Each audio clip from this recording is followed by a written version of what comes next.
غریبوں کو کوئی نہیں عقل ہوتی، اس لیے کہ جب بڑا موبائل نانا جیب میں ہو تو چلانا بھی نہیں آتا۔ غریبوں کو کہاں عقل ہوتی ہے بھائی؟ جب گاڑی نہ ہو تو گاڑی میں بیٹھنے کا سلیقہ بھی نہیں ہوتا۔ غریبوں کو کہاں عقل ہوتی؟ اس لیے کہ مہنگے مہنگے برتن گھر میں موجود نہ ہو تو چلانے کا سلیقہ بھی نہیں آتا۔ مذاق نہ اڑائیں کسی کی غریبی کا۔ آپ کسی کی مدد کر سکتے ہیں، نہیں کر سکتے بات الگ ہے، پر کسی کی حد کا میل سلوک تو نہ کریں، توہین تو نہ کریں، مذاق تو نہ اڑائیں۔ اور میرے نبی پاک صلی اللہ تعالی علیہ وسلم نے پتہ کیا فرمایا؟ یہاں تو لوگ فخر سے بات سنا رہے ہوتے ہیں نا، بڑے فخر سے، کہ جناب میں وہ بینک میں گیا تھا تو کیمرے سے مجھے مینیجر صاحب نے دیکھا اور اندر بلا لیا۔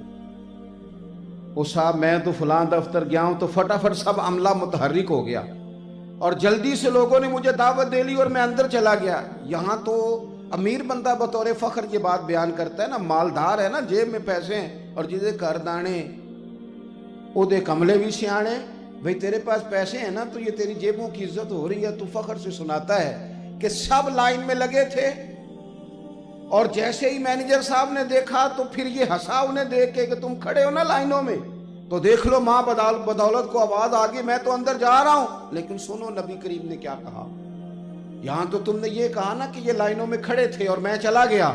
میرے رسول پاک صلی اللہ تعالی علیہ وسلم فرماتے ہیں جو فقیر لوگ ہوں گے نا، فقراء، انہیں اللہ امیروں سے 500 سال پہلے جنت میں داخل فرما دے گا۔ لائنوں میں کھڑے رہ جائیں گے بہت سارے امیر لوگ، سارے نہیں، بہت سارے، سارے نہیں۔ کیوں؟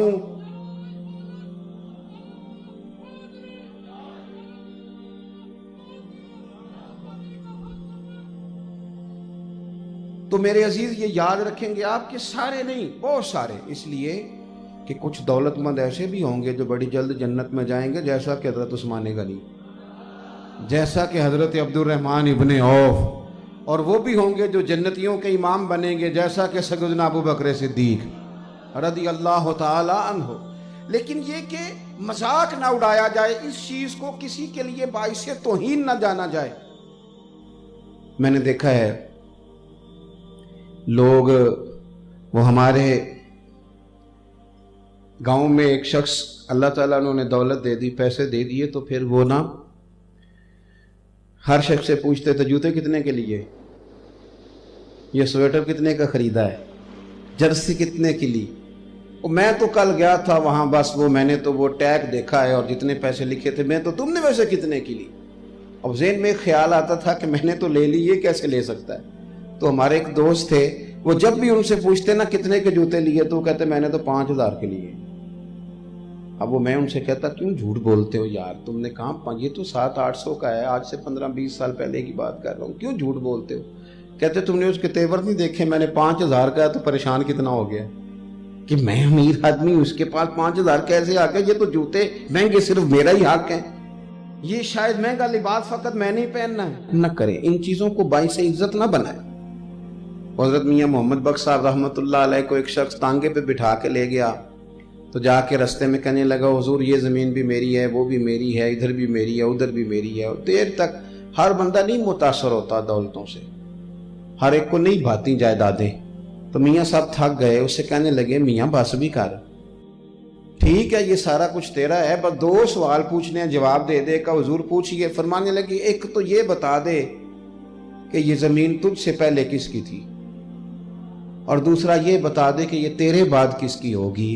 اور دانش منداں دا کم ناہی، دل دنیا تے لانا، اس ووٹی لکھ خامد کیتے، جو کیتا سو کھانا۔ تم کس چکر میں پڑا ہوا ہے؟ میرے نبی پاک صلی اللہ تعالی علیہ وسلم نے فرمایا اگر مجھے تلاش کرنا ہوا نا تو اپنے کمزور لوگوں میں تلاش کرنا، ان غرباء میں۔ بعد محدثین نے مانا یہ کیا کہ صبح قیامت حضور غرباء کو ان کو اعزاز دینے کے لیے ان میں بیٹھیں گے۔ فرمایا مجھے تم ان میں بیٹھا پاؤ گے، اور فرمایا یہی وہ لوگ ہیں جن کی سبب سے اللہ تمہیں روزی عطا فرماتا ہے۔ عزیز دوستو، مذاق نہیں اڑائیں، توہین نہیں کریں، انداز نہ اس طرح کا اختیار کریں۔ حضرت سیدنا ابو ذر غفاری رضی اللہ تعالیٰ عنہ فرماتے ہیں کہ ایک دفعہ میں نے کہہ لیا تھا کسی وجہ سے میرے منہ سے نکل گیا سیدنا بلال حبشی کے لیے ابشن کا بیٹا، تھے بھی تو وہ ابشن کے بیٹے ہی نا، پر میں نے کہا تو حضور ناراض ہو گئے، محبوب کریم تک بات پہنچی تو حضور ناراض ہو گئے، اور فرمایا پتہ کیا؟ فرمایا تم میں ابھی تک جاہلیت کی باتیں موجود ہیں، کسی گورے کو کالے پر، اجمی کو عربی پر کوئی فضیلت نہیں سوائے پرہیزگاری کے۔